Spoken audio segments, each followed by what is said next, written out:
YouTube പ്രേക്ഷകർക്ക് വന്ദനം.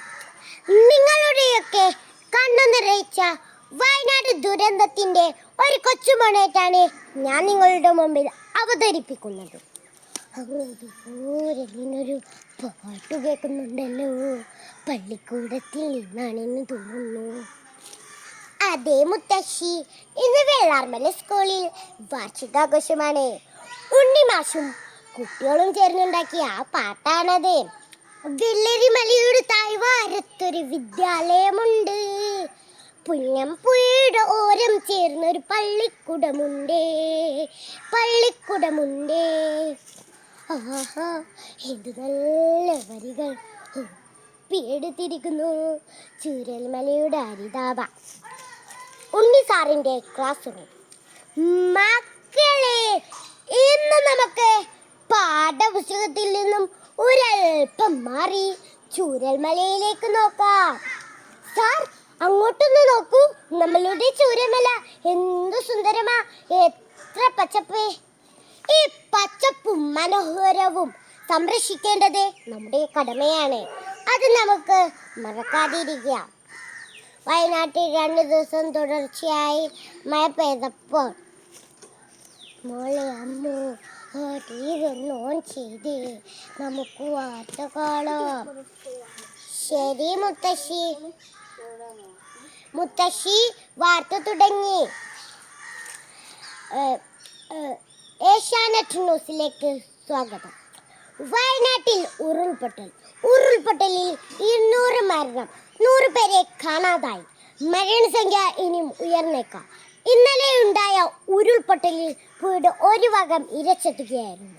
കൂടുതൽ വിവരങ്ങൾ ഫംബസറ്റിൽ നിന്നും അജി നമ്മോടൊപ്പം ചേരുന്നു. നമസ്കാരം അജി, ഇപ്പോൾ കിട്ടിയിരിക്കുന്ന വിവരങ്ങൾ എന്തെല്ലാം? നമസ്കാരം അരുൺ, കേൾക്കുന്നുണ്ടോ? ഇപ്പോൾ കിട്ടിയിരിക്കുന്ന വിവരങ്ങൾ എന്തെന്ന് വെച്ചാൽ, കണ്ണിറയുന്ന സംഭവമാണ് നടന്നിരിക്കുന്നത്. ഇപ്പോൾ രക്ഷാപ്രവർത്തനം നിർത്തിവെച്ചിരിക്കുകയാണ്. നാളെ രാവിലെ വീണ്ടും തുടരും. ഇപ്പോൾ ദുരന്തമുഖത്തിൽ നിന്നും ഒരു ദൃശ്യാശയം കിട്ടിയിട്ടുണ്ട്. അവരോട് നമുക്ക് ചോദിച്ചു നോക്കാം. താങ്കൾ എങ്ങനെയാണ് ഈ ദുരന്തത്തിനെ നേരിട്ടത്? എൻ്റെ പേര് സുജാത. പുലർച്ചെ 1 മണിയുടെ വെള്ളവും പാറയും വീട്ടിലേക്ക് ഇരച്ചെത്തി. ഞങ്ങൾ ഓടിയൊരു വലിയ കുന്നിൻ്റെ മലയോട്ട് കയറി എത്തിയത് ഒരു വലിയ കൊമ്പൻ്റെ മുന്നിലാണ്. ആ കൊമ്പനോട് ഞങ്ങൾ പറഞ്ഞു, ഞങ്ങളൊരു വലിയ ദുരന്തത്തീന്ന് വരിക, നീ ഞങ്ങൾ ഒന്നും ചെയ്യലേന്ന്. അപ്പം ആനയുടെ 2 കണ്ണൊന്നു കണ്ണീര് വരിക. ഞങ്ങളാരും രക്ഷിക്കാനൊന്നുമില്ലല്ലോ സാറേ, എല്ലാവരും പോയില്ലേ. എല്ലാവരും രാവിലെ ആവും വരെ ആ ആനയുടെ കാൽച്ചോട്ടിലാണ് ഞങ്ങൾ കിടന്നത്. രാവിലെ 6 മണിയോടെ ആരൊക്കെ വന്നാണ് സാറേ ഞങ്ങളെ രക്ഷിച്ചത്. ദുരന്ത കഥകൾ തീരുന്നില്ല. ഇടവേള ശേഷം വീണ്ടും തിരിച്ചു വരാം. മുത്തശ്ശി, എന്തു ഭയാനകമായ കാഴ്ചയാണ് നാം ഇപ്പോൾ കണ്ടിരിക്കുന്നത്. എന്താ ബാക്കി പറയാത്തത്? ദൈവമേ, ഇതൊന്നും കാണാൻ കഴിയുന്നില്ലല്ലോ, എന്തൊരു വിധിയായത്. ഏഷ്യാനെറ്റ് ന്യൂസിലേക്ക് വീണ്ടും സ്വാഗതം. ഒറ്റ രാത്രി കൊണ്ട് മഴവെള്ളം എല്ലാത്തിനെയും തകർത്തെറിഞ്ഞു. നൂറുകണക്കിന് സാധാരണക്കാരെയും കൊന്നൊടുക്കിയെന്ന് പറയുമ്പോൾ നമ്മുടെ എല്ലാ മനസ്സിലും മരയിപ്പാണ്. ഒറ്റ രാത്രി കൊണ്ട് ഉറുമ്പിനെ പോലെ കൂട്ടിവെച്ചതെല്ലാം ഉരുൾക്കൊണ്ടുപോയിരുന്നു. ഇതിൽ പൂർണ്ണമായി തകർന്നില്ലേ വെള്ളാർമല GHS സ്കൂളാണ്. ദുരന്തം കവർന്നെടുത്ത തൻ്റെ പ്രിയപ്പെട്ട കുഞ്ഞുങ്ങളെ ഓർത്ത് വിതുമ്പി കരയുകയാണ് ഉണ്ണി സാറോട് നമുക്ക് ചോദിച്ചു നോക്കാം. പ്രകൃതി സംരക്ഷണം നടത്തിയ ഇടം തന്നെ പ്രകൃതി കൊണ്ടുപോയില്ലേ, ഇതിൽ കൂടുതൽ എന്തു പറയാനാ? അവനവൻ്റെ ചൊല്ലിയ വിട്ടുപോവാ.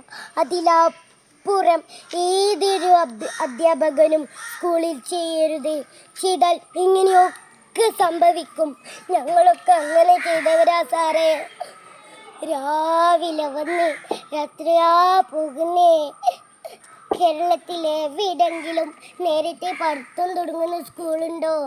ഇവിടൊക്കെ ഇരുന്നാൽ ഞങ്ങൾ പഠിപ്പിച്ചിരുന്നത്. മക്കളോട് പറയും, നിങ്ങൾ ഈ ലോകത്ത് ഭാഗ്യം ചെയ്ത മക്കളാ, എല്ലാം കൊണ്ടുപോയില്ലേ, എൻ്റെ മക്കളെയൊക്കെ കൊണ്ടുപോയില്ലേ. ഉണ്ണി സാറിൻ്റെ വാക്കുകൾ ഏറെ സങ്കടകരമാണ്. വയനാട്ടിൽ